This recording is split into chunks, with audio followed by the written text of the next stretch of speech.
We'll do clap sync. Yeah, rolling. All right, cool. I don't know about you guys, but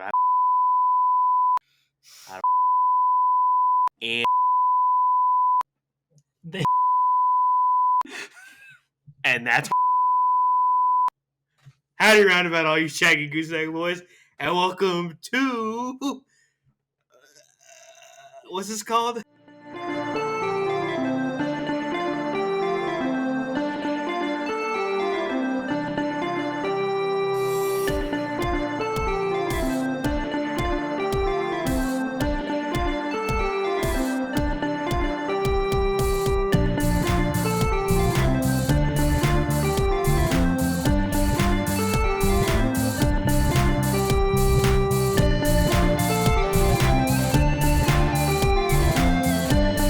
Al Pacino's prison scene, where three college students who know nothing about anything No, this is Jake Ferrier's think about prison nothing while scene. everything, and that's why they say think about it. And what is today's movie, guys?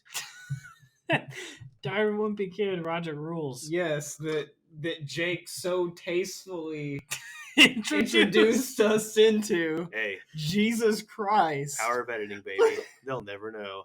They Just bleep hi. out your entire Hi, look, sentence. I'm looking at you. Look, you can see me. yes. Hi. I this smell is like onions. Welcome I haven't to, bathed in 3 to days. Al Pacino's prison scene in 3D, 3 dimensions. And we the have a third little set dimension here. I don't being know if you can sound. see that. Look, it looks pretty good. We have No. some lights over there and whatnot. Visual, sound. Video is what I meant to say. Yes, you can That's see us. our setup. Yeah. Well, you part can, of it, at least. You can see Part of it, if you're Chris. the faces of the stupidity that you've probably been listening to on Spotify. And if all you this like The time. Weeknd, then there's a blinding light that I keep looking into for some reason. Jesus Christ. Yeah. Welcome to Al Pacino's prison scene. This may be your first time. Well, this is your first time watching us. Might be your first time. It's your first listening time to watching us while we do the episode. Yes, to the people only listening. For those of you who can't see, For those of you that can't see, you can see us. for those of you that have the you lack go to the YouTube- ability Ooh. to watch us on YouTube, because you don't I have can't a even look at you because Why? because because he's if you- talking directly into if my you ear. let me finish, because you don't have Wi-Fi, well, then I don't know how you listen to this episode. So That wasn't even like funny enough to be continued. Yeah. yeah. Yeah. You know, I want to give my analysis on this show as a whole for a second.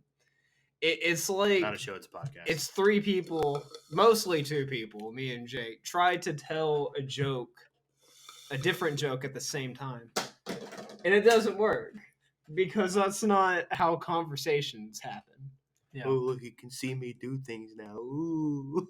And then Kyle is the one who redeems us. That's my summary on that's the synopsis on this entire podcast. If this is your first time watching us or listening. Stop to looking us. at the camera so much. Me? Everybody. This is weird.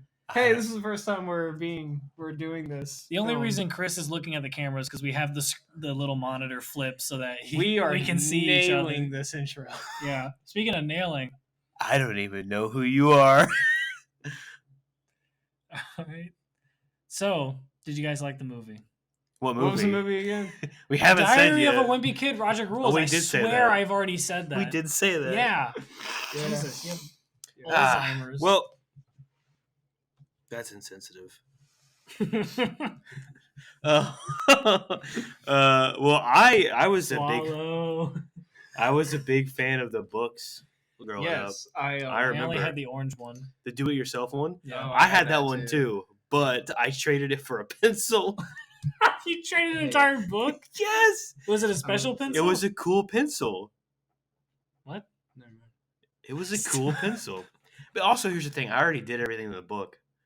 So some dumb loser. Had to, Yeah. That's funny. Did you do Yeah. it in pen or pencil? I don't remember. Probably Hey, pencil. Give me a second. Hang on.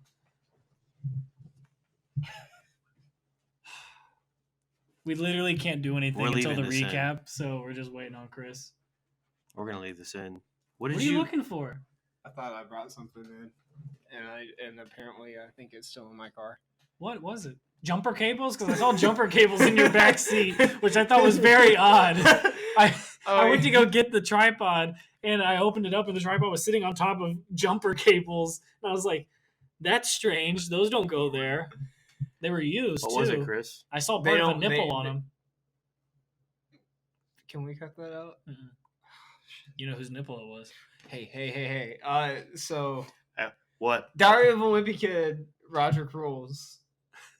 The question is it Rodrick rules or Roderick rules? Rodrick's Rodrick's rules. rules. Wait. Like That's apostrophe not. It's S. Rodrick. No, rules. it's not apostrophe S. Look it up. Rodrick. Look it does- up. I'm looking at it right now. It's Rodrick rules. Jared, you can put the title up. Is Jared or editing whoever. Are we assuming Jared's editing? We have whoever- not asked him. Whoever's to edit. editing this, put it up right here. All right, they can see the. All right, cool. I really hope that whenever that happens, your hands are completely off of where it should be, and it looks so bad. I hope that's No, the it's case. Roderick rules. I know. Yeah. No, Kyle. Stop. For those of you who can't hear or smell, I'll leave it at that. I'm farting. God, it got so warm under this table. It's all the gas leaking out of Chris's butt. Okay. Recap time. I'm looking at you. This is Wikipedia, isn't it? Is it? Yep. See, I knew it without. This is weird. I usually sit next to Chris. I don't like this. I All sitting right. next to him. Now I'm sitting. Hey, next to should we Chris. real quick explain what this podcast is? To I already our did first that. time? No, what the. I already did that. Okay. At All the right. beginning of the episode, I went 3 college students who know nothing about anything Oh, you did. say talk that. about nothing about anything. We're gonna have to cut this out. This is not good. All right, so Diary of a Wimpy Kid, Rodrick rules. The Or according to movie. Kyle, Roderick's rules. That's a funny callback from 2 minutes ago. Yeah, I know. That's hilarious. For those of you who can't remember. You already made that joke. Diary Kyle. of a Wimpy Kid, I didn't make Rodrick that rules. The movie, not the book.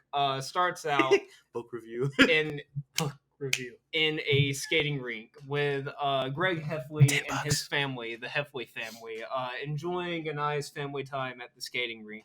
And he and his good buddy Rowley are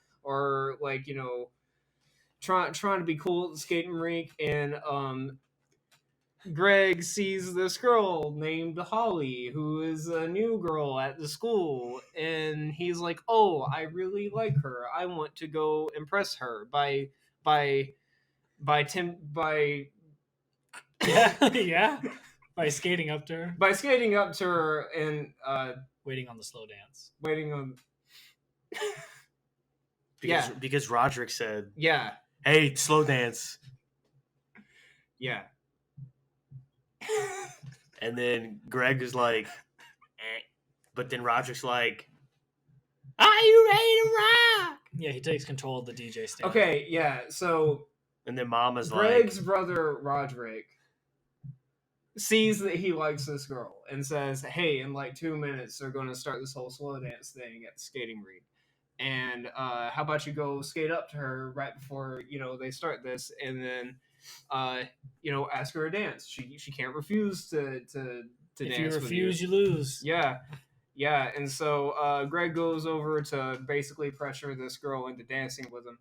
And then right when it hits all the slow music, Rodrick hacks into the DJ booth and starts playing rock music. And so everybody's like skating crazy and scooping them up and all. And then all of a sudden, Greg's mom gets on Heffley! the PA system and says, "It's okay, your dad will be right there." And his dad scoops him up, and he looks like a total doofus in front of everybody. And then we cut into the main movie, and I'm not yawning at you. I've had a long day. yeah. What if that fell? Yeah. Oh, I would have been upset for him. Yeah. Yeah. And so I didn't tap it that hard. And so we cut back You to, never do. to the Heffley family at the house, and Yeah. Greg's like, "Hey, you know what? 6th grade was bad in the first movie, but I feel like 7th grade is going to be pretty good." And, Yeah, he says in the first movie. Yeah. Yeah, 7th grade is going to be pretty good. You know, Good sequel. I missed my first shot with Holly, but I'm gonna get it next time. And so he and Rowley go home, and they're watching TV, and Roderick's asleep, and all of a sudden TV goes on to like starts talking about this talent show in their town, where like it's going to be like televised on public TV. And Roderick's like, "Oh, hey, I have a band called Loaded Diaper. Maybe we can get on this televised talent show, and it will be our big break." And so, what? No. Okay. And so while Rodrick is trying to, you know, practice and make himself famous locally, Greg and Rowley Colloquially. are trying to make themselves famous globally by going to what was in 2011 the brand new invention called YouTube, where they like, you know, try to get some hits, try to make some monies off of that YouTube revenue, like we're trying to do now. Which, by the way, anytime somebody refers to getting like views on social media or whatever, and they refer to it as hits, I know they're either extremely fucking old or the movie was set in the late 2000s. It's just interesting. You know. Anyway. Yeah. Anyway, so you know they're trying. They're both like trying to be famous, make a name for themselves, and all the while this is happening, their mother Susan Heffley is making a name for themselves in the paper that she writes, because she writes a parenting column in the paper about her kids, and she's like, "Hey, my kids are kind of pieces of shit. I want to make them not pieces of shit so I can write not piece of shit stories about them." And so it's sort of kind of how it happens. And Yeah, so I suppose. and so she takes out some Monopoly money, and she's like, "Hey, Roderick and Greg, I know you guys don't like each other, so how about I give you this Monopoly money? And so every time you do something nice for each other," yeah, she calls them mom bucks. "Every time you do something nice for each other, then I will give you 1 mom buck, which can be exchanged for 1 real dollar." And so with that incentive, they try to kind of spend more time together, but Roderick still kind of, you know, kicks him around, and Greg's still very annoyed at him. And so time passes, and their parents go away for a little bit. I forget where they go to. Rick Riordan. What was it? What? Rapid Rocks. I was genuinely trying to think of Rick the Riordan is the name But of what the is author. it? Rapid Rocks. It's like a water park. Okay, yeah. So like basically Roderick and Greg are left home alone for a little bit, and they're like, "Okay, this is you know, a way to test our trust and see how you guys have matured as brothers." And so Roderick's like, "All right, I'm gonna throw a party. Greg, don't get involved." And Greg's like, "Okay." And so he brings his friend Rowley, and Greg's like, "Hey, I'm gonna tell on you." And Roderick's like, "No, I'm gonna punch you." And then Rowley's like, "Conga!" And so everybody starts Hot dancing. babes. And there's hot babes, and Rowley and Jake. Rowley is Jake. Rowley, Hey. not Rowley. Sorry, Roderick and Greg start to kind of get along during this party because they're having fun together. Yeah. They don't normally do that, and so they have a great time. It's awesome, and they pass out. And they go to sleep, and they wake up the next morning, and they're like, "Oh no, the house is a mess. What are we gonna do? Oh no, Mom and Dad's gonna be home." And so they work together to clean up the house. What's going on? Keep going. What's going on? We're on a time limit. Let's go. Okay, like and so anyway, they get the house cleaned up in the nick of time, but the only thing is that the bathroom door was written on. Can you fucking stop whatever you're doing? Keep looking that way and I'll stop.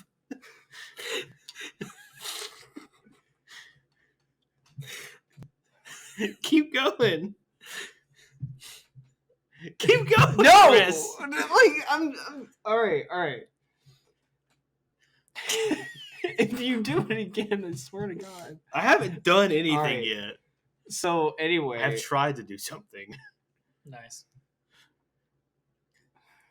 the door is written on, right? Yeah. And so Says they're like, Roger oh rules. shit, everything was like cool. We were getting it all cleaned up, but how are we going to take care of this door? And Roger's like, I got it. There's a spare door in the basement, so they replace that door with that door, and so they come home and everything's fine. Everything's cool. And Rodrick and Greg have bonded after this, and they have made a pact that they were not going to tell their parents that they threw a party. And so after this happens, they really bond together. Rodrick helps Greg with school in a way. He gives him like a paper that he like made a year ago for his class, but it sucked. But instead of Greg being like upset about it, Greg's like, nah, it's fine. Thanks for helping. And so, you know, they actually start hanging out and being good brothers. And so the mom starts to get suspicious about the door because the door that they replaced doesn't have a lock on it. And so she goes to Rodrick and she's like, hey, Rodrick, door. And Roderick's like, I don't know about a door. And so she's like, okay, I'm going to go ask Greg.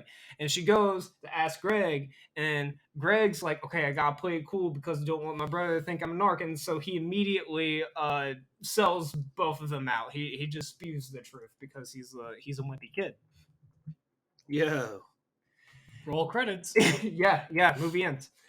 No, but so Susan, the mom, like starts to pitch a fit, and he's like, hey, please don't get Rodrick in trouble. Like he is wanting her to not ground them because not for the punishment, but because he doesn't want Rodrick. Sorry, I tried to hold you. Because he doesn't want Rodrick to, you know, stop being friends with him. And so Susan's like, okay, well, as long as you boys keep looking like good brothers for my article, then I'll keep it safe from your dad. And so they're like, okay. And so next night, she brings her like bosses from the newspaper she writes for dinner. And so Rodrick and Greg are like, oh, hey guys, we are good brothers. We are going out for good. We are good brothers. We are going We are out brothers. for good brother fun. And so Rodrick takes Greg out for a night of pranks on Goofs and gaffs. Yeah, some goofs one and might gaffs. say. Goofs and gags. That involves fake No, it's vomit film in a set. parking lot. And it's really cool. They have to run from a mad gym teacher, and they bond because of that. And they come back home, and they're like, haha, we are good brothers. We are good brothers. We are the strongest Brothers brothers. in to their mom's boss. They're like, haha, yeah, we had fun. And they're like, oh, I'm so impressed. And so the dad comes in. He's like, hey, my wife's boss, would you like to see pictures of my stop motion films? Okay. And It was just pictures. yeah, of I his, know. But like he makes little like Carly. Civil War and reenactments with little figurines. Burritos are yummy. Yeah. And so he's like got the camera that he's $10. like made these pictures with. And he Carly. plugs it up to the $10 if you TV, get that reference. and then he's like, "Hey, I'm going to stream this to my living room TV in front of my guests without first seeing what is on the camera." And so, doop, he puts it up on the TV, and there are all the pictures that Greg. There are all the pictures. There are all the pictures that Greg took of he and Rodrick having a party and having a good time. And they're like, what? Rodrick, can you explain these pictures? Yeah. Yeah, they're like, why were you guys having a good time? And then they're like, well, Greg said that he wasn't going to say anything. And then Mom's like, well, I wasn't going to say anything. Dad's like, I knew there was a lock on that door. I'm going to go take a shit. Ourselves out. I'm going to go take a shit Hey. in a bathroom that has a lock. And so... They were not taking a shit. Nice. All I'm saying. And so, In the anyway, downstairs bathroom. the brothers divide again because He didn't the even trust notice. has been broken. And...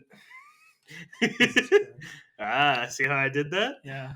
And Mom and Dad say that you guys are grounded, and they're like, okay, we're fine with that. And then they say, and Rodrick, you cannot perform at... You cannot perform at the talent show that can give you your big break. And so that's when Rodrick really loses it, because it crushes him. And he turns to Greg and he's like, you may be my brother, but you'll never be my friend. And so with that, they are sent to their grandfather for a few days at the retirement home to keep him company. Mm-hmm. And in that time, Rodrick steals Greg's diary, and also Holly, the girl that Greg likes, is at that same retirement home visiting her grandmother. And Rodrick sees that and sees that this is a perfect time to get back at him.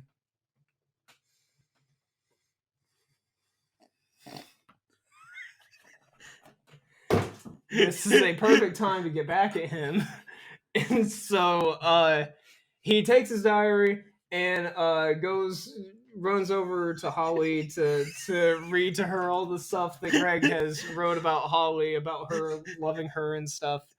And there's a whole gag scene where Greg has to run out in his underwear to retrieve the diary. It's very embarrassing for him. But throughout all of this, Rodrick is really the only person who is still sour about their broship. And the time comes for the talent show, and the parents make them go anyway because Rowley, Greg's friend, is in it, and they're like, support the community because I need to look good for my article, basically. And so this is painful for Rodrick because he's having to watch his band, who he started, perform without him, and it crushes him. And it still crushes Greg, even though Rodrick has gone back to being a shit brother to him.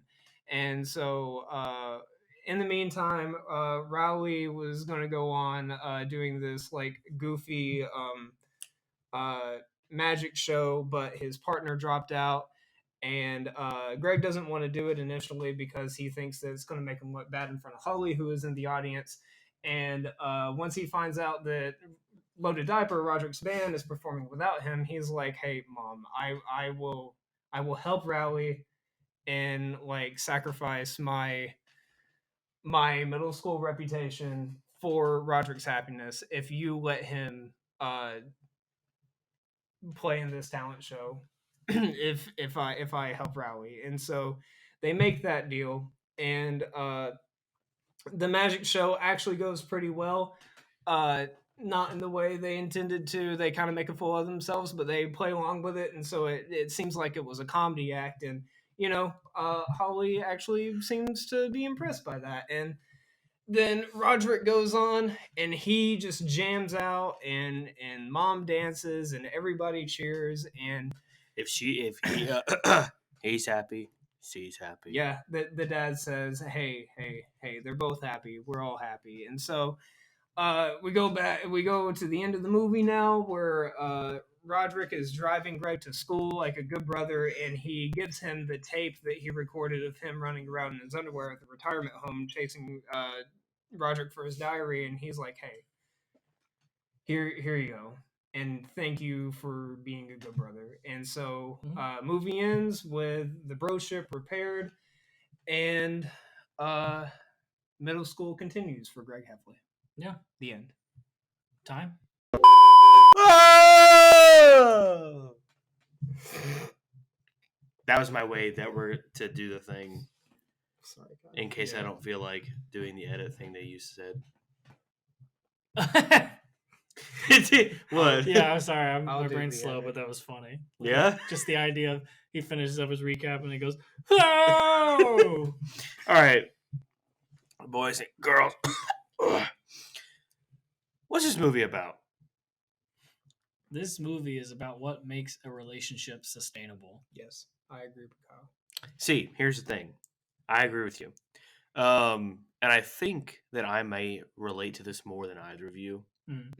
You This do film have as a brother. whole. You do have a brother. I have yeah. two. Mhm. And I was the eldest. Do you have a brother? I have a stepbrother. Well, I have two stepbrothers. Okay. I don't have a brother of any kind, except for these brothers. You have a sister, right? here. Do you have a sister? I have a She's single? stepsister that I have not talked to or seen in like 3 years. I don't know. I haven't talked to her or seen her in 3 years. She cute? Is she cute? And I have a half sister. Who? Look up Chris Whitehead's stepsister. Jesus Christ. Okay, I'll do that. Yeah. Okay. Sorry. Go ahead. But yeah, You have a half sister? half sister. Yeah, What? she's 13. Oh, I'm not interested. Anyway, yeah, I agree with you, but I think that doesn't really come. I don't think that hits the nail on the whitehead Mhm. until Do we introduce ourselves? yeah, no. No, we did haven't. it. I'm No. Kyle. That's what I thought was off about this. Okay. Jake doesn't like introducing people. Apparently. Okay, we can do given my do written the work. intro after we film this. Or we can just keep going. Anyway, Yeah. Until there's a moment. Ooh. Until the party, after the party, and then they break up, and then Holly is like, but you that's part of the deal. She goes, you fight and you make up, you kiss and you break up, you're in then you're out, you're up Yeah. then you're down, You're hot, hot and then you're you're cold. Yes, and you're no. You're right. While Greg is at the In retirement. his underwear. Yeah, This wait. conversation is happening. Really? No. He is wearing underwear. No, he's not. Well, He is wearing Yes. underwear. Okay, yeah. Supposedly. While he's it's at implied. while he's at the retirement It's home, he meets Holly, and they actually talk for the first time, and realize that they are in very similar, we're talking to each other. in very similar family situations. Yes. Like she has an older brother and an older sister and a younger sister, just like Greg has an older brother and younger brother, and they act the same way and everything. And she goes, it's part of the deal. Yeah. And it really is. And I'm the eldest of 2, 3. So you're Roger. 3. I'm Rodrick. I wish I was as cool as Rodrick. Let me tell you right now. I wish Yeah. I ruled as much as Roger. Yeah. I'm the eldest of 5. You're as much. but I they're all will say, fake. if it's any consolation, Well, I have you one biological sister. Yeah, but she's fake. If it's any consolation, What's Jake, her name? Michelle. Jesus Yeah. fucking Christ. If there's any If consolation. it's any if there's any constellations in the If there's sky, any constellations, Jake, you are more of an asshole than Roderick. Preach it, brother. Hey, well, you know what? You brought me Jimmy John, so what does that say about you? What does that say about you? You were like tormenting me throughout the entire recap, and I brought you food. What does that say about you, Chris? That I'm a fucking pushover. But you know what? It's okay because I'm like Dom, you know? Family. I go. Family. But yeah, Love those movies, man. it doesn't really hit home until Holly has that little quote, that interaction with them, because even all the way up before number one, can I just say that Greg kind of deserves all the stuff that Rodrick does to him. Oh yeah, well he especially in the first movie, he is a little asshole. Dude, he is. Yeah. And in this movie too, like Manny brings out the little ball of like tinfoil, and he's like, what the fuck am I gonna do with this? Mhm. You're dumb, little brother. Yeah. I'm gonna throw this in the trash, like right in front of him. And the Yeah. kid's 3, Yeah. no idea of abstract thought, like praises his older brother in the same way that Gregory praises Rodrick. You know, Yeah, and there's a really interesting thing that Greg talks about around the second half of the movie is Well, there's a part where like Rodrick brings home this new guy that they have coming into the band. He's an older guy. He's been Billy- doing Billy the Crystal. whole rock scene for a while. What was his name? Billy Crystal. Yeah, Billy Crystal. And he's just like a washed up rocker. And his Do I smell pot roast? yeah. And so his dad doesn't like him from the start, but that's because You can tell. he is the image of what he thinks Rodrick is Right. going to be later. And there's a like in the second half of the movie, Greg even illustrates this to us in his diary that his dad Is afraid. thinks Yeah. is afraid that Rodrick is going to turn into Billy, and subsequently Greg turns into Rodrick, Right, turns into and then- Billy. right. Same thing with Manny. Manny. Which is kind of fair. Yeah, Because Yeah. he says he's like sex, drugs, and rock and roll. but And Rodrick is like, ha ha. And then Rowley and Greg are both like, ha ha. I think what saves that is the actual like relationship Yeah. side, because instead of just looking up to someone who constantly denies you, you want to follow in their footsteps even more, because you want to understand what it is to be like whatever it is that makes them think that they're so high that they Yeah. can that you are below them. And it's a difficult thing too. Again, I'm kind of speaking from experience more so than you two can. It's at least in my opinion. Hey, this one goes out to you, Hefe. If you listen, you probably don't. Anyway, love you, bro. Is that I struggle with this too. My relationship is not amazing with the middle child. It's gotten better when I moved out, but it's rough. I think especially at this age difference, like when I was in high school is when he was in like elementary school, I think. So it was like this element of like, oh, I want to be cool. You've seen pictures of me. I was a little bitch. Yeah. But I want to be cool. Was Okay. Well, no, continue. I want to be Jake. cool, but like my little brother is going to embarrass me. Yeah. Yeah. Yeah. There's a lot of that goes on here, but then that kind of creates this distance. But then also the the little brother at the time is trying to reach what he wants, what he's trying to reach my level of coolness or whatever. Yeah, so I think we're skirting around what we're trying to get at here.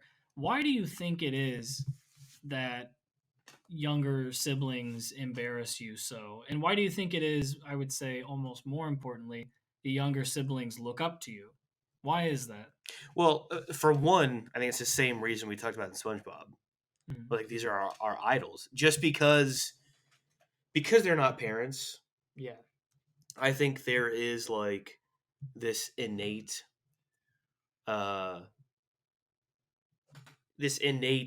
attempt at a friendship with this part of your family, Especially with your siblings. if you grow up in a family with like an idea that like I'm your parent, not your friend. Right. Like you can't have that.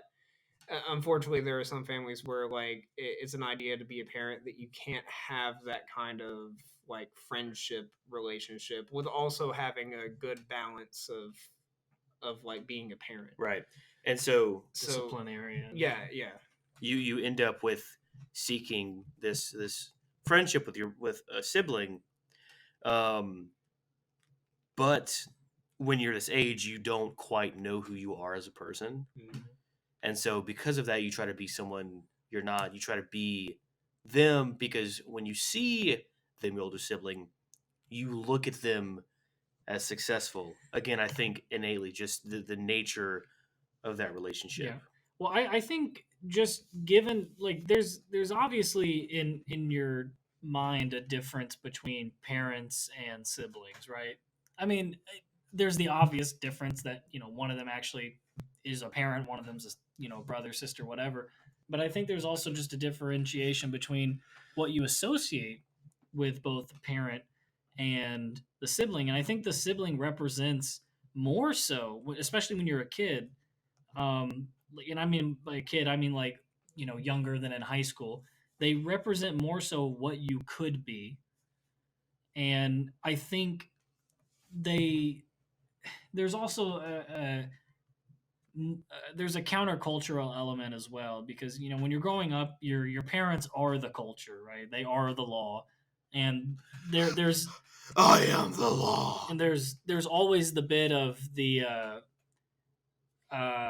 rebellious nature of youth that causes you to just go against that Yeah. by its essence. And so I think because there's just a different categorization in your brain between siblings or even like cousins who are younger ages as well, and between the adults, just because that's different, I think there's always going to be a different element of that relationship. And I think it just has to do a little bit with that rebellious spirit. And it is an aspect of finding who you are, because to know who you are first, you have to know, well, I would say to develop yourself, you need to know first where you are, and you need to know secondly where you're going.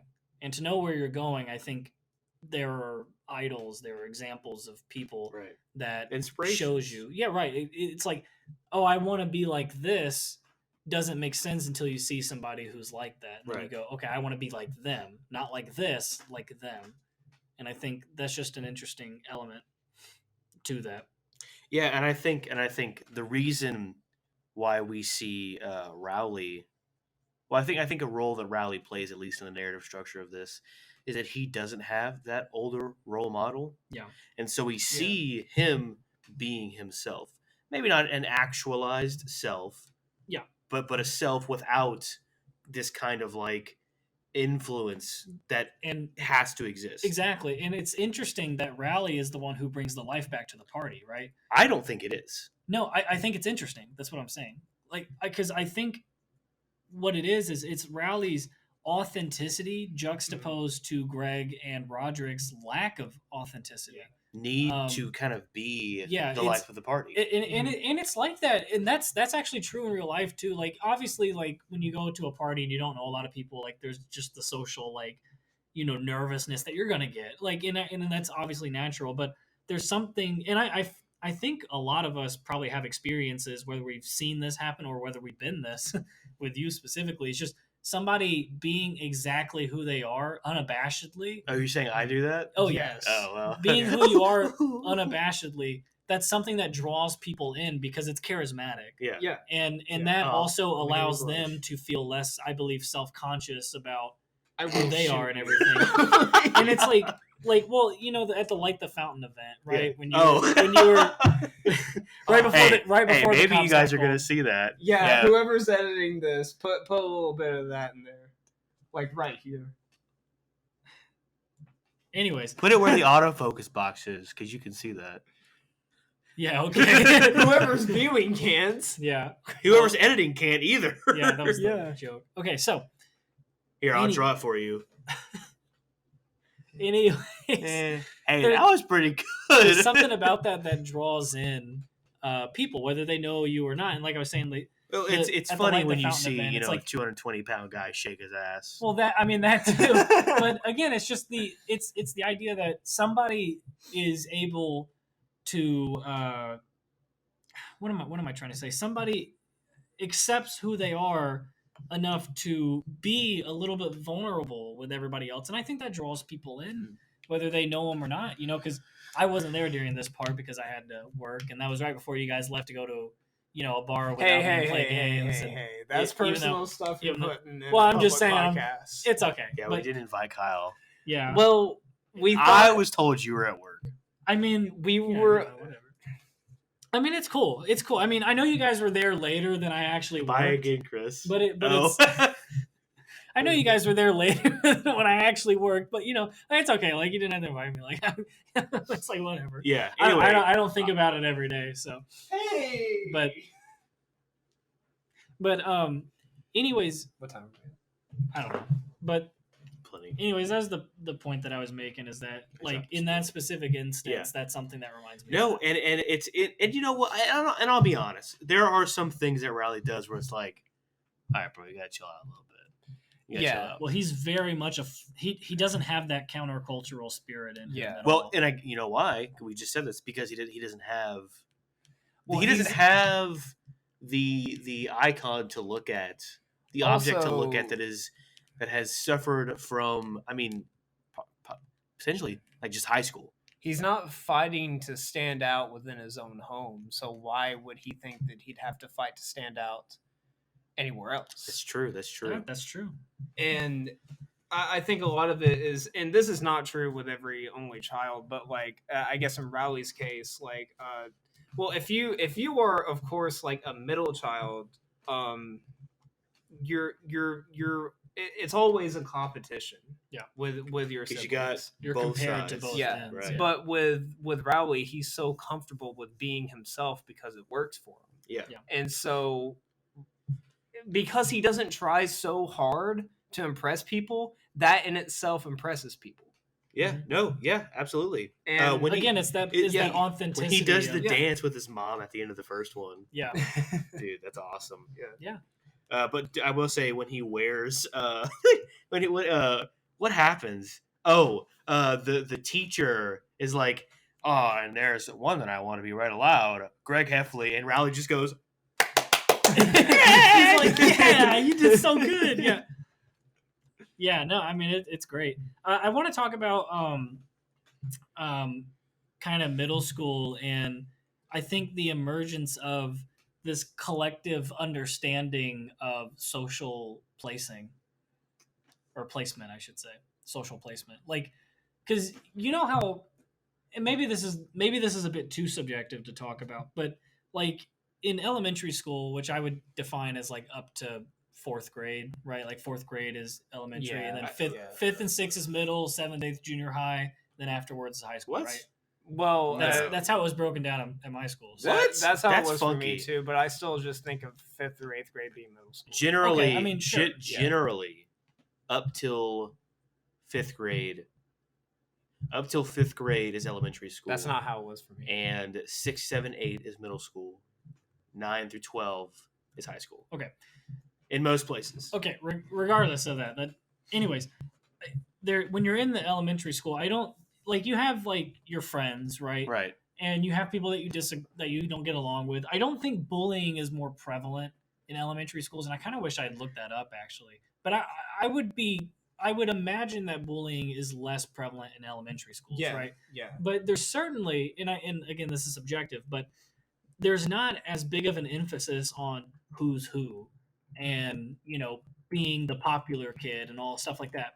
And again, Yeah. or at least in my experience, that's not the case, and I don't see that often in the people that I do know. So I could be wrong in that, but Well, I don't think it's emphasized at In the the very movie least. and even in real life, that like the social hierarchy isn't really like introduced by the school until middle school, because you don't have like class favorites of the yearbook until you go into like middle school.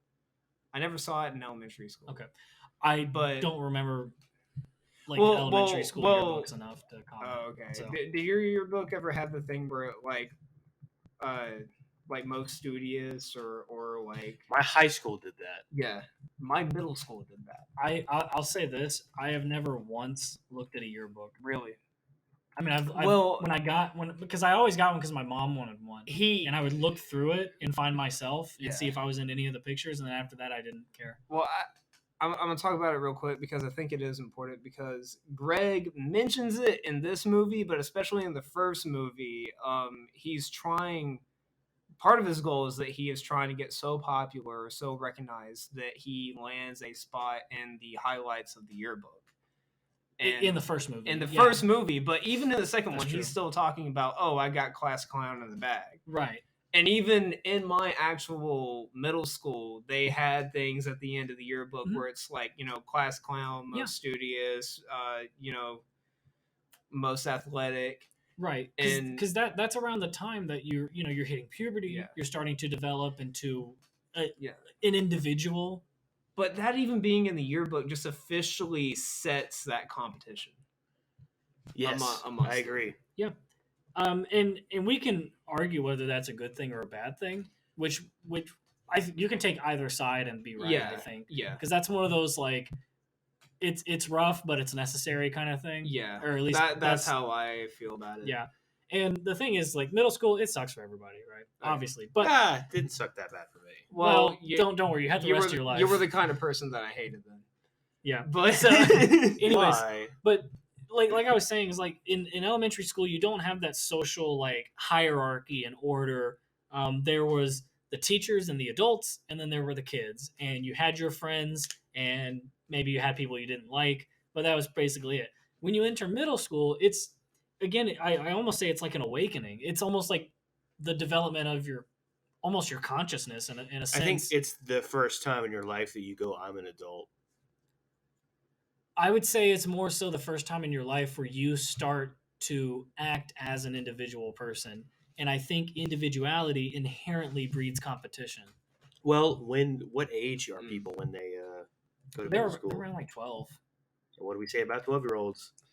That's when they develop abstract thought. Yeah. Well, again, like that's also like the starting of puberty and everything. Yeah. It's literally your body shaping you into the person you're going to become. Yeah. And that's one of my favorite lines from the first Spider-Man movie, and that takes place in high school. But Uncle Ben's sitting down. He's like, "These are the years where you are becoming the person you are going to be the rest of your life." And I'm like, "That's powerful," like because that's why you have to take real careful notes of how you act and who you are, because otherwise you'll develop into somebody completely unlikable at the very least. But again, I think there's something about being in grades like 5 through 12 is what I would say is middle to high school. And there's almost an overemphasis on social status. It's I think a compensation, because it's like, again, it's like it's imagine like not knowing at all social anything like sociality, like you just know to interact with people, you don't consider hierarchies or anything like that. Fifth grade, middle school hits, boom, now suddenly that's the thing. Everybody has their cliques. There are the popular kids, there are the, that's when people start going into school sanctioned sports like football and stuff. There are the jocks, there are the cheerleaders, there's all of that starts to get, you start to be interested in girls or guys depending on whatever. I mean, like that's the beginning of growing up, right? And I think there's somewhat of an overemphasis on that, and I think that's where a lot of the drama of that time period that emerges, and I think that's why it's so fun or whatever to have movies set during that time, and I think that's why most kid geared movies are set during that time. They're not set during kindergarten through fourth grade. They're not set in college. They're set during the time in which there is this period where you don't know anything. You're thrown into a world where you need to. You don't know anything, and you're thrown into a world where you need to during those times. And I think that's why it's so interesting to see that on film. And I think that's why most kid stories are centered on that. And obviously, like, there's the fact that most kids who are watching TV are about that age. So, and you're extremely impressionable. Yes. Yeah. And again, like and I think that's part of why this film is called Rodrick Rules. Number one, because Rodrick rules, baby. Rodrick rules, as in like, yo, I'm Rodrick and I rule, but also Rodrick rules as in, yo, I'm Rodrick and these are my rules. Also, like, I mean, in the half of the movie where they get along, he tries to teach him how to get through. Well, he says with minimal effort. Yeah. He says how he got through. Yeah. And it's not necessarily right, but anyway, continue, Jake. Yeah, it's doing the easy thing. Well, he says secrets of an easy life. Yeah. Which I think is important, and this section of the film is important because Greg is watching Rodrick with what Rodrick knows without knowing what Rodrick knows. Yeah. Without knowing these tips, right, that Rodrick has developed, but trying to replicate that. Yeah. It's like tasting a really delicious dish and then being like, I want to recreate this, but I don't know any of the ingredients. Yeah, well, it's like it's developing law in general. Like, because before you develop like a set, like, because law, all it is just whatever the most moral action is put into words, right? and that's what law is on its face, right? And I think before you develop a system of law, you have to have gone through these repeated interactions with separate events, and then you abstract something from that collective, right? That's what Moses did when they were going around to Mount Sinai, is that he's dealing with all these specific complaints of the Israelites, or I guess the Hebrew people at this point, and they're like, and he's having to figure out what's the right thing to do in between this. And then when he goes up to the mountain, from that set, he's able to abstract the 10 Commandments. He says, every problem that you just had, these are the rules you follow, and that's the law. Like that's how law works, is that you see things before you in individual circumstances, and then from there you're able to articulate a set of common rules. Yes. Are you thinking? No, I read You look like you're thinking. I heard that swallow. Yeah, no, I that ran was out a of breath. pronounced swallow. Can we go back and zoom in on that? Thank you. Yeah, zoom in on the audio. Yeah. Yeah. You know Zoom. all about pronounced swallows. Enhance. Claire. Another thing I think is pretty kind of like flies under the radar, but I think is important. We're gonna take a look at Ready Player One right quick. What's his name? I haven't seen Ego. No, Ego's the bad guy from Guardians of the Galaxy too. Wait, you haven't seen Ready Player One? I have not. You read the book? Oh, Are you interested? We got. Hey, we. Well, we gotta do I- that So we one. got to watch Knock Knock, and we have to watch Ready Player One. Yeah. Okay, hold on. What's his name in Ready Player One? The old guy who Gregarious. Oh, I forgot. I know. James Halliday. I know what happens. Oh in it. yeah. James Halliday. Oh, that sucks. James Halliday. He says he's talking about the Oasis. He says it's the only reality. It's real. It's the only place you can get a decent meal. And in this, the grandfather says, because they're talking about watching TV, and the only thing the grandfather watches is like security cam footage. This is real life. Yeah. And he goes, this Oh, is yeah. real life, Which is hilarious. To Oh me. yeah. which happens right before Greg has a conversation with Holly. Yeah. The reason I think this is important is because what we're talking about with authenticity with Rowley is that that's it. It's real life. You have to be yourself, you know. Yeah. And I know that may be a jump, but that's what I'm saying. Well, It flies no, under the radar, but yeah. but the same message is present. Yeah. And I think that's why this is part of a partially good ending is because we do finally have all these things. So it's hinting at like, you got to be real, dude. You got to be real. And he finally accepts going on stage and Yep. being a goofball, even though there is a little bit of hesitation and reluctance. There always is. Right. Whenever you're facing, the unknown, there's going to be a natural response of fear or trepidation, and I think fighting through that is more powerful than never having to deal with it in the first place. That's why I hate the movie Captain Marvel, because she doesn't combat anything internal. Yeah. There's not a single thing internal other than lost memory that she's combating, and that's not powerful. It's not powerful to never struggle, because everybody... No, I mean that's literally that's one of the basic concepts of filmmaking, of storytelling, of life, bro. Yeah. Is struggle.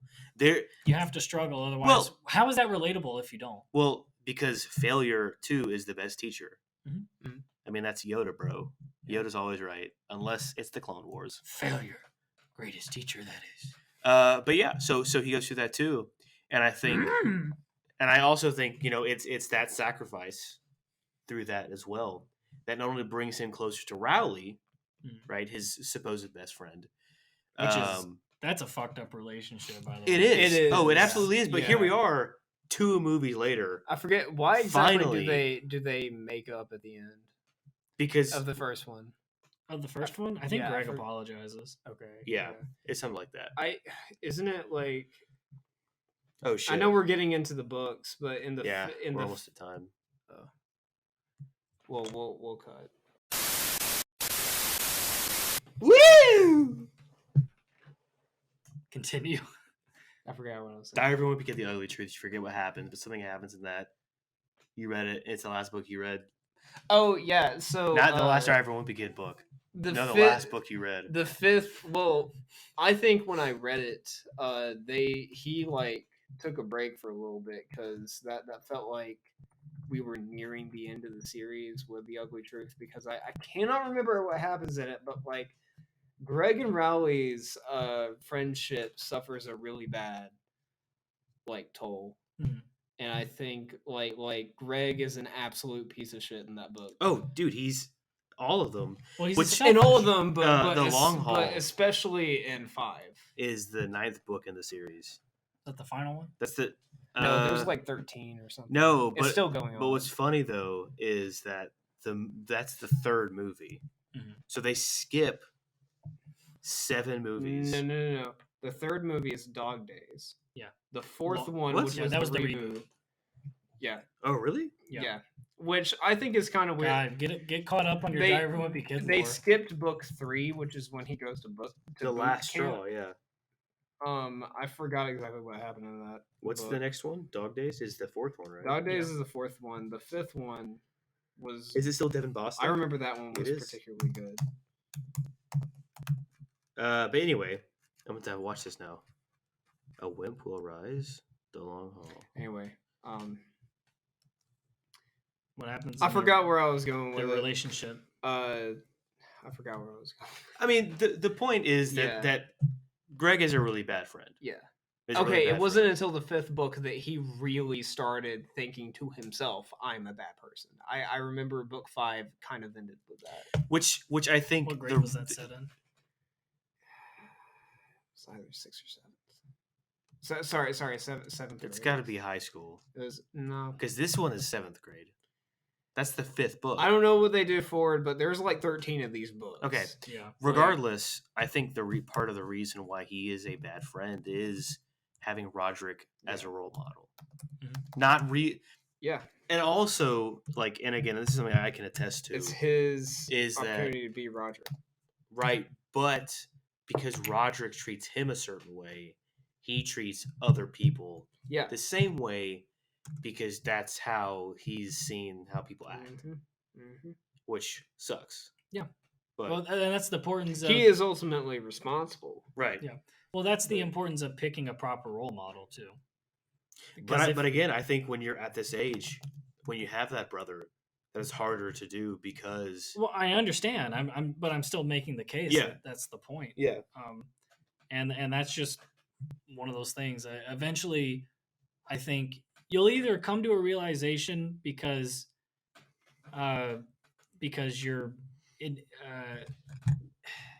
what is it called when you look within yourself. What is that called? introspection. Yeah, if you have enough of an introspective mind, then maybe you'll come to that, or maybe you'll hurt somebody enough that'll make you rethink who you are. Either way, though, there comes a time when Hopefully, hopefully, yeah, or else you end up. or else you end up Billy, as Billy. Who's You- Billy? The guitar player guy. Oh yes. You waste away. Do you make enough money to live on? Yeah. If you live in your mom's basement. That sounded like which one is it? Ed and Eddie? Which Yeah. one's the? If you live in your mother's basement. That's Ed. Ed. Okay. Oh, dude, I fucking love Ed.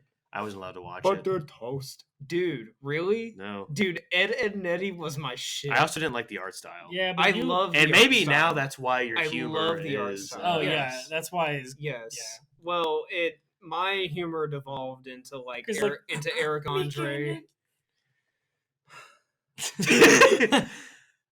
Meat Canyon, yes, but before then Bro. it was already fucked up because whitest kids you know, R.I.P. Trevor Moore, by the way, Trevor Moore. Like, that's funny. I'll tell you in a minute. Okay. That's really funny. so I thought you said something. was No, like, I didn't. I hear it. didn't. Uh, It has to do with a new name for a candy. $10. we're cutting that out. No, we're not. Yes, we are. No, we're not. They're not Nobody. gonna get it. Bad- No, Bachelor exactly. So that's why party. we're not going to cut it out. All right. I think we did pretty good, guys. Does well, anybody? Do you have anything else that you want to? Yes, a big portion. There We you said go. what this movie was about what makes a relationship sustainable. Oh, we We've didn't not talk about once that? talk about that. Okay, let's I talk about did. that real Okay. quick. I did. I talked about it a little what bit. I think makes a relationship sustainable is sacrifice. I said that. Well, yeah, you were talking about in Raleigh. I'm talking about in a general purpose. I said that. Okay, but it's Greg sacrifices his pride essentially, both for his brother and for Raleigh, but it was mainly for his brother, and it just wound up helping Raleigh as Yeah. well, because it's the sacrificial element of a relationship is what makes that relationship stronger. Because I mean, if you're giving up something for a relationship to work, you're more likely to want to see it, Right. work out, and that's something that ancient people figured out a long time ago. That's why they sacrificed goats in the first place to gods, is because the whole idea of sacrifice, of slaughtering an animal for your deity, was not just so that they could eat the food, although yes, that's the mythological reason. The point is it's more psychological than that. It's you're giving up something that is of merit to you, Right. something that in this case, in this Is kind worth of world, something. well, not only that, but can keep you alive. You give up a part of that to something beyond yourself, and it's doing that in, let's say, in the Greek tradition, the gods won't smite you, right? If you do that, you give something to Zeus, and Zeus won't hit you with lightning bolt out of the sky. Like Percy Jackson. Right. And so it's that element of sacrifice that defines something that can be reiterated, Right. and something that is worth investing in. And I think that's a really powerful motif. So there's I always forget. There's a story. The Green Knight. Hey, that's not about love though. Although he did some loving. He had some Hey. love in his hands. Keep talking. Give me a second. If that scene was very unsettling. The Green Knight was kind of wild. It was. I like it, but it's one of those things. It wasn't what I was expecting. One, the theater, the exit light in the theater was really bright, and or the movie itself was super dark. Like the exit light, like It was for the movie. Yeah, well, I know that, but the exit Yeah. light didn't help because I felt like it was like right in my eye, and it was making my pupils like dilate more than they needed to. So okay. There's a story. So I don't From think a- I'd ever be able to watch that movie during the day. From a rabbi called Abraham Twersky, and I always forget who it is, but I looked up fish love rabbi, and it came up. But anyway, he and this is really kind of what when I first started developing my definition of what love is, that some of you saw in Shrektober. I did the same thing, but basically the story is he talks about how he had a conversation with a man who was cooking a fish Mhm. or eating fish, and the rabbi says, "Young man, why are you eating that fish?" And the guy goes, "Because I love fish." And the rabbi says, "Oh, you love the fish. That's why you took it out of the water, out of its home, killed it, and cooked it." And the rabbi says, "Don't tell me that you love fish. You love yourself. And because the fish tastes good to you, that's why you took it Yeah, because from you where love it how was." it helps you. Right. Yeah. And then he said the real definition of love would be if you let that fish live and sacrificed eating the fish. Mhm. And then it goes more into that, but Yeah. but that's kind of the same thing with sacrifice. Love is giving, like you said, giving that part of yourself so that somebody else can thrive. But in the same sense, somebody does that for you too. That's why the relationship works, Right, exactly. because you both sacrifice for each other. It's both giving to Right. each other, and that's what that's why in sacrifices over the course of just religious history have evolved, I would say, to more profound significance. Because originally, like I said, it was sacrificing to a god so the god wouldn't kill you. Right, Yeah. you were literally getting that in return, and then it later became, under the Jewish tradition, it was sacrificing in order to show God that you were willing to give a part of yourself. The same idea with circumcision, right? It's literally giving a physical part of yourself, to God, And blood showing devotion, right? And then in the Christian tradition, sacrifice turned into a more abstract idea, where Jesus sacrifices his life for the sins of everybody, so that you don't have to do that anymore. You can live your life. You can be Well, free. And But- and I think it's important too, and I'm sure that you all know that not only did Jesus sacrifice, but the Father as well. What do you mean by that? Well, the Father gave his only Son. Okay, I got you. That's what I'm saying. I got you. So Yeah, but right, it became more of a psychological kind of sacrifice. It wasn't that you were now sacrificing goats and sheeps and stuff Yeah. to God. It was that you were sacrificing that which is sinful. whoa, whoa, whoa! You just blew my mind a little bit. It's something I've always known, but it's one of those things where, like, until you kind of like have that moment, yo, bro, Jeebus was a huge sacrifice. A man completely without sin, who did so much good for the world Mhm. in Well, that time, in- and then And we even killed him. and even if you're like atheistic, right? What's so interesting and important about the story of Jesus is, if nothing else, it paved the way for. Dude, I hope Claire sucks your chin. If nothing else, it paved the way for Yeah, I future was like, progress, because it's like, if you look at the whole history of mankind, there's this steady progression towards individualism and towards natural law and towards sacrificing uh, personality, or not personality. God, I'm getting completely distracted, but Hey, how does it feel? well, I'm not reading. It was from also me. I'm not reading from goddamn Wikipedia. I wasn't reading from it. I use it as Hey, kind of a guide hey, if I get editor, lost. whoever's I don't editing read this, from it. Jared, take a screenshot from Chris's computer while he was reading the Wikipedia and put it right here. See it word for word. Yeah. And then have also side by side to that, have a recording from Chris's computer camera where he's looking at it, His eyes are just. and then zoom in to his eyeball and enhance where you can see the You can words. see- Do that for me, will you? Okay, thanks. I don't even Jesus know what I loves was talking me about at this point, but I guess I've made my point. I'd have to backtrack a lot.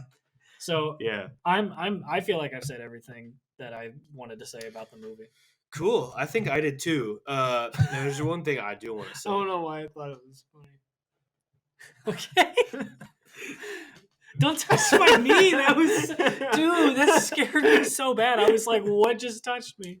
There is one thing I want to say though. When they come out of the basement, Rowley and Greg, I forget who it was, but one of them says like, "Now we can do teenage things." Yeah. Now we can do teenage things. Ding dang. Oh, Which also, I mean, that's you kind of. put your lips on the That's, microphone. and I think that kind of proves or at least gives example to the point that we were making about, it's that I idealizing your brother as like what you could be when you grow up, right? It's like, now it's not that, hey, now we can do adult things. It's now we can do teenage things. Yeah. Right. So I think I don't want to look at you when you Oh, have that anymore. also, when they were looking at Holly Hills in the beginning, was it the beginning? I don't know what you're Yeah. So in the beginning at the roller rink, Hmm. it's Greg and Rowley again, and they're talking to each other about Holly Hills, and Holly like comes over, skates over, and she's like, "Hey, Greg, you're blocking the exit." And there's like this pause, and Rowley has like the fake magic wand. She Oh, says yeah. that, and then the flowers come out. There's Yeah. like, "Hey, you're blocking the exit." Boom. Yeah. And Jeff Kinney, we're looking at you. Well, he didn't make the movie. He made wrote the movie. book. He made the movie. Okay. He made the movie. Yeah, Ready or not scale. If you I'm not done yet. If you rearrange the letters in Jeff Kinney, you get Greg Heffley. See, that wasn't even worth saying. It wasn't. Yes, it was. Also, Ready or not scale. Ready also, or not. I love Steve Zahn so much. That's his name, right? The dad. Yeah. Oh yeah, dude. He's Yeah. got this energy about him that is just every time he's on screen, I'm like, this is the best scene. Well, They're have you so- seen White Lotus yet? No, is he in No. that? Yes, he is Oh, one of the really? main Okay. characters. He's really good in it, although That just made me want to watch it even more. the first scene that you see him, it is a close-up shot on his hand on his dick, like pulling it up to where you can see his balls. It's a children's And then it pans podcast. out and it's him. And I'm like, oh my god, I have to watch his movie for this podcast with his penis in my brain. This is a children's podcast. Yeah, no, it's not. Yes, it is. Well, then Never the way mind. I don't think I want to watch. then the way you started this episode is very problematic. Sorry to Jason's HBO Max girl. I'm not watching this. Mary, series. what's your full name? Meredith. No, it's Mary HBO Max girl. Oh, okay. Well, not yet. Anyway, Very yeah. Every close. time he's in this film, he's just kind of like Yeah, no, I love him. he's just as an like actor. the suburban dad who Yeah. like regrets his life and He's a every great decision he's actor. ever made. But he's like, I don't even know. It's just great. He's so accepting of it. He is, and Yeah. he just Well, like he's the only one in the film that's not looking for something beyond what he has. or that and Rally. Oh yeah, that's true. And I'd say maybe Fred anybody in the Heffley family that's like is cognizant. You know what he is? He's Jerry from Rick and Morty. You know what? I don't know if I agree with that. I think he plays the same role. The Woody? Kyle. Yeah, He plays the same role. the Civil War reenactment hobby is very much Jerry to me. Yeah. Hey! Yeah. Don't touch these. Is it ever like revealed what he does for a living? nah, he just probably works in an office. All right. Ready or not scale. Ready or not? Did this have This any is a blow-ups? 5 out of 5. Everybody blew up at the party. Let's explain what the ready or not scale is for our new We already- viewers. It's How many blow-ups? If you've seen the movie Ready or Not, a lot of people blow up in it. We use that as a reference to see how many explosions are in Spoilers. movies The that we idea talk is that about. they don't know what it means. Yeah, well, But we say it all the time. We're like, oh, how many explosions? Yeah, but they don't know why. there are explosions in that movie. How many Unless they explosions are in this see- movie? None. It's Diary of the Wimpy Kid. 0 out Unless of they 5. see the movie. Okay. 0 out of 5. No, I'm gonna give it a 1 Okay. because I'm gonna of give your mom my 1. your 1 inch. Yeah. Times 2. Is still Did you fart again? Yeah. times 2 times 0 No. Times 2 times number 2. is still 0 because there's a 'Cause you 0 in there should've now. said. Yeah. Okay. 1 because of the rolling rink scene when Holly comes up and Rowley's flowers pop. No, that doesn't count. One of them might have been a Look, cherry if- flower. If the stuff in Order 66 doesn't count on the ready or not scale, then I don't want to hear you talking about a goddamn wand. Okay. We gave that a 3. Yeah, but that should have been a 5. No, Yes. because you don't see people blow up.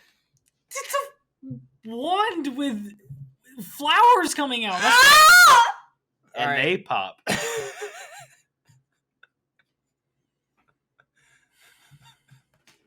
All right. 1 out of 5, boys. Yeah, I'm sorry. Is that it? Yeah. Wait, we gotta cut before we do this. No, we don't. Yeah, we do. No, we don't. Yeah, we Chris, do, don't yeah, do we it. Yeah, we do. Yeah, Chris, we do, yeah, stop. we do. Chris. What? It's not bright enough.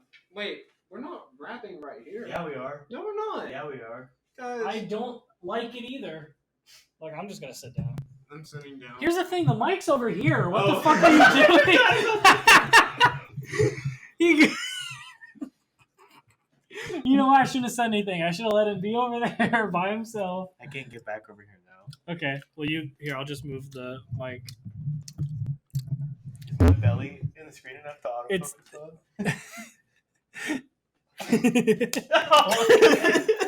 All right.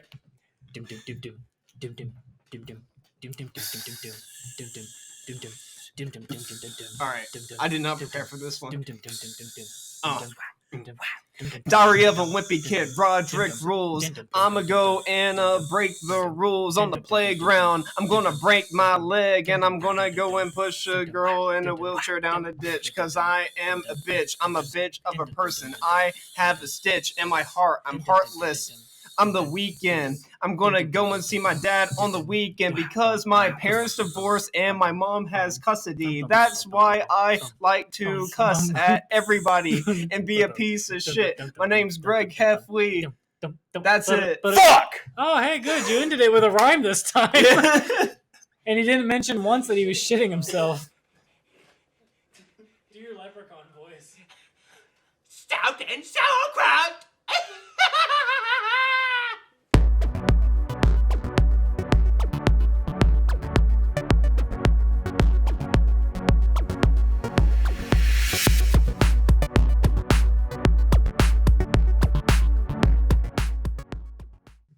Hey man, it's all love.